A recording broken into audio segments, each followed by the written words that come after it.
So in this video, I'm going to have a go at making a stinging nettle liqueur.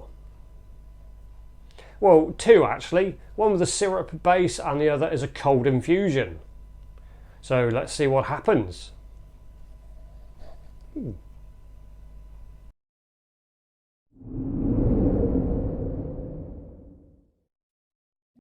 So the first job is to go and pick a load of stinging nettle tips. Second job is to wash them off. Third job is to put 40 to 50 of these tips into the jar with 1 litre of a 40% ABV neutral spirit. Fourth job is to add 300 grams of granulated white sugar. So that's the cold infusion done. I just need to seal the jar up and I'll leave this to infuse for a couple of days and then I'll come back and see what it looks like. So on to the other batch. I'm using the same again, which is 40 to 50 nettle tips, and I'm putting them into 650 ml of water. And as I'm heating this up, I'm going to put in 300 grams of the granulated white sugar and let this simmer for about 20 minutes. And then it was just a case of straining the nettles out of the syrup. So there we go. On the right is the cold infusion. And on the left, I've measured out just over 600 millilitres of the nettle syrup. And now I'm adding in just over 400 millilitres of a 94% spirit.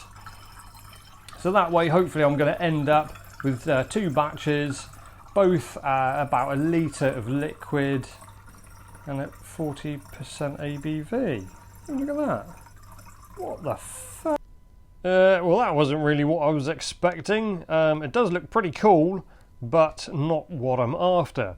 So if they're not going to play together, I think the best thing to do is to agitate the situation.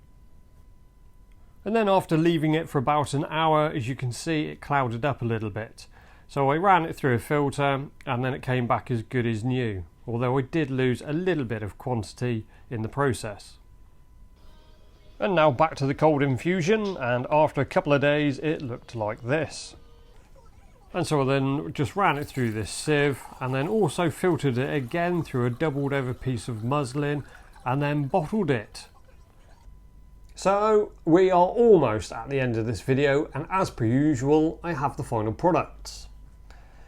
I say almost at the end of the video because if you're interested, there's some additional content in a minute to do with this nettle liqueur. So let's start with the cold infusion first. As you can see by the colour, it's an exceptionally dark green and almost turning black now. The aroma from it is very heavy vegetable based, kind of boiled cabbage almost with a hint of mint. Flavoursome, oh yes, unbelievable. I've made some nettle wine before and that's not come close to what this is like. I can't even describe to you what it's like if you've never had nettle before. It's, like I say, a heavy vegetable base kind of flavour. So now onto the syrup infusion, and it's lighter in colour and held its colour nicely. The aroma from it is very subtle indeed, and the taste of it is also very subtle, almost like a sweet nuttiness. To be honest, I was expecting to extract a little bit more flavour out of simmering the nettles than what I ended up with. So yeah, it's not a disappointment, it's just, compared to this shit, unbelievable.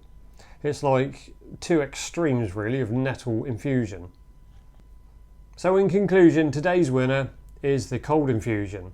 Down to personal preferences and tastes and the process involved, this has come out as an absolute clear winner for me. Even though it does look like a bottle of, I don't know, used engine oil. But don't worry, Daddy loves you just the way you are. Ooh. Anyway, on to the additional content if you're interested.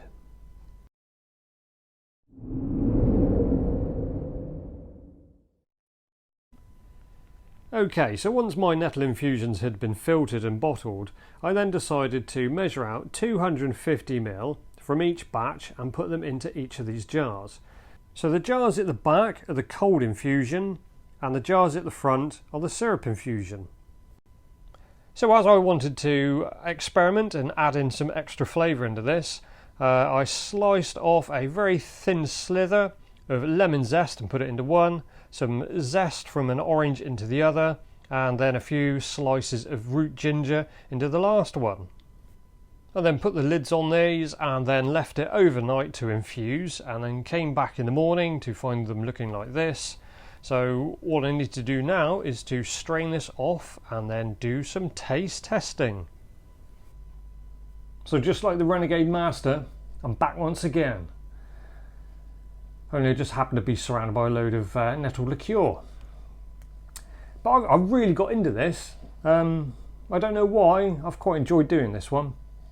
So as you saw previously, I had infusions in the jam jars going overnight, so I've strained that off and sampled them.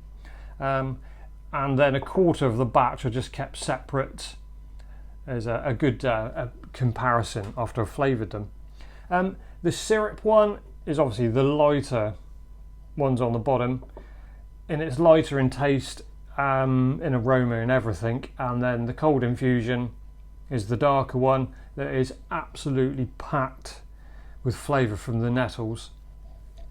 So you can see why when people do stuff, when they blend flavours, it is quite an art, and especially if you need to replicate it time and again.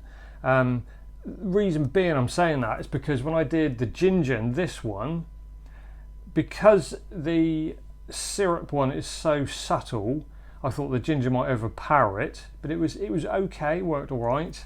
It didn't do enough in the cold infusion because this is so potent.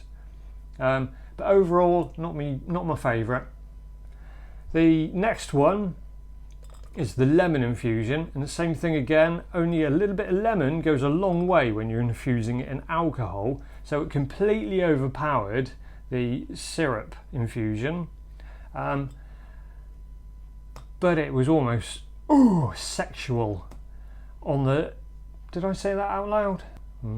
It was. The cold infusion and a hint of lemon is a bang on. Absolutely gorgeous. The same thing for the orange one. It's the orange overpowered the syrup because the syrup is so weak and the orange is quite powerful.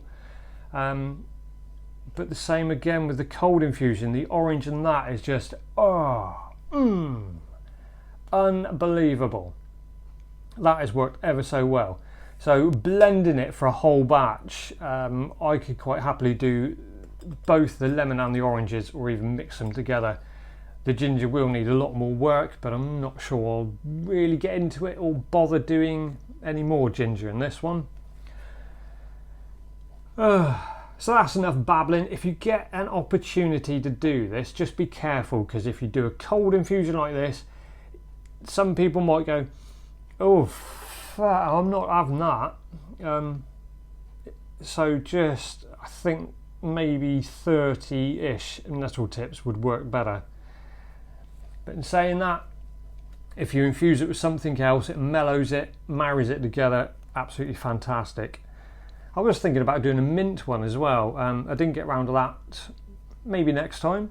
But there is endless possibilities with quantities in blending, whatever tickles your fancy. So I'm chuffed with this one, and I probably will be doing some more quite soon.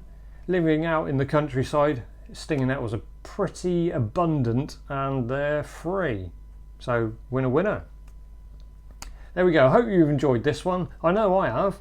And until next time, keep on shining.